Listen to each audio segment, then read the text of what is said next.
So I'm glad I asked that question, because I'm like, it's a disconnect. We've done the home buyers consultation. I've done all the things.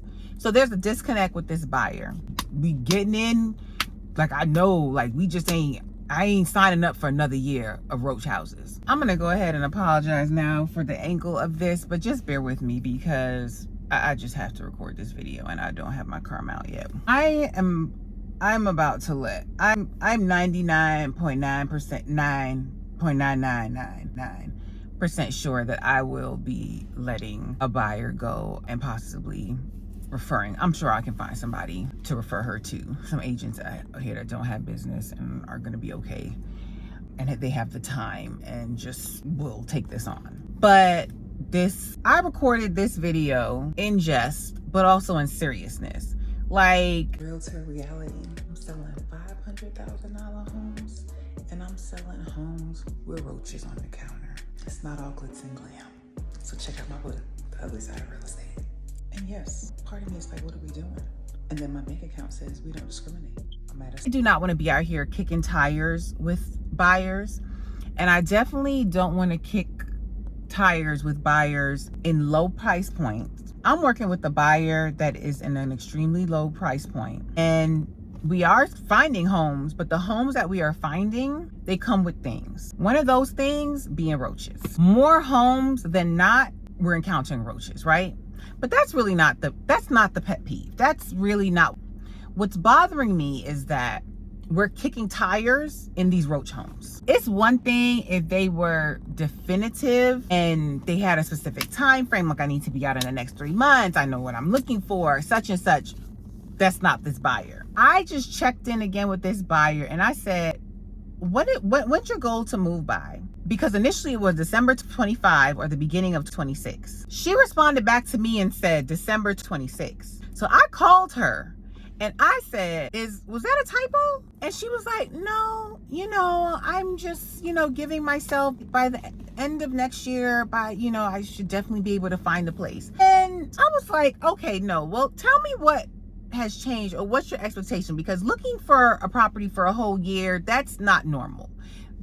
Tell me what's going on, because that was the best way I could word it, because you're seeing properties that you say you like, and you're like, this is a contender you're leaving on the list. And what sparked me asking her this question is because, yeah, leave this one on the list, I like this one. Then she's ending off the meeting with, okay, if I find any more homes, I'll send them to you so that we can go see them. I am not a tour guide. We are just not out here looking just to look. So I'm glad I asked that question, because I'm like, it's a disconnect. We've done the home buyers consultation. I've done all the things.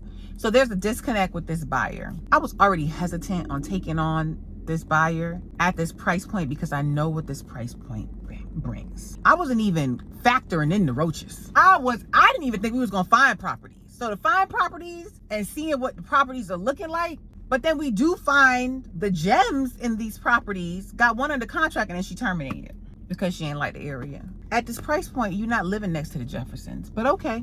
And like I told her, I don't want you to rush and pick a property because you want to like where you're gonna live. Like, we just saw one today and I'm like, this neighbor is giving, I'm not gonna say Sanford and Son, but it's giving some things that this may not be the neighbor that you want. So on one hand, I'm like, yes, I do want to help her. I do, I know her to a degree. She's sweet. She is approved. But on the other hand, the time that I spent working with her today, I could have been doing some other things. And then the real issue is the timeline piece. And that's with anybody in any price point. We're just not out here just looking just to look and kicking it just to kick it. Back to our conversation, when I asked her about the time frame, she was like, I'm just the type of houses that we're seeing, I'm not seeing a lot, and I'm just trying to give it time to see what the market does and to see, what the options are. And I was like, okay, so what happens if the market goes up? She was like, well, I guess I'll just have to assess and see where we are then. And then I went on to tell her that, I don't want her to rush to pick a place, but looking at properties for a whole year is not an ideal goal or situation or whatever I said. So yeah, this is gonna be a wrap. I'm not taking this into the new year. So I'm gonna find somebody to refer her to. But y'all chime in, let me know. Do y'all have a price point that you just do not go below? Like, yeah, I'm not doing that? Or are there areas of town where you're like, yeah, I'm not showing there? Or yeah, like what's your boundaries? It's boundaries. On the other hand, I want to say, was it at the time? I was like, well, I ain't that busy anyways. Might as well take her on. But to be out here kicking tires and looky-looing it, nah. I'd rather be home washing laundry. And that's not something I like to do, but I'd rather be home with my family and not out here with these freaking roaches. Like, nah, man. 14 years in, I'm not saying I'm too good, because I sucked it up and I did it. But we got to do it with a mission, with a timeline. We getting in, like, I know, like, I ain't signing up for another year of roach houses. The ugly side of real estate. Ugly side of real estate. Okay, I'm signing out here. Have a positive, peaceful, and productive day. Please check out the podcast. Check out the book. I put out the second edition of my book. It is for consumers. First edition was for sellers. Also available on Amazon. And yeah, I appreciate you guys. Have a positive, peaceful, and productive day.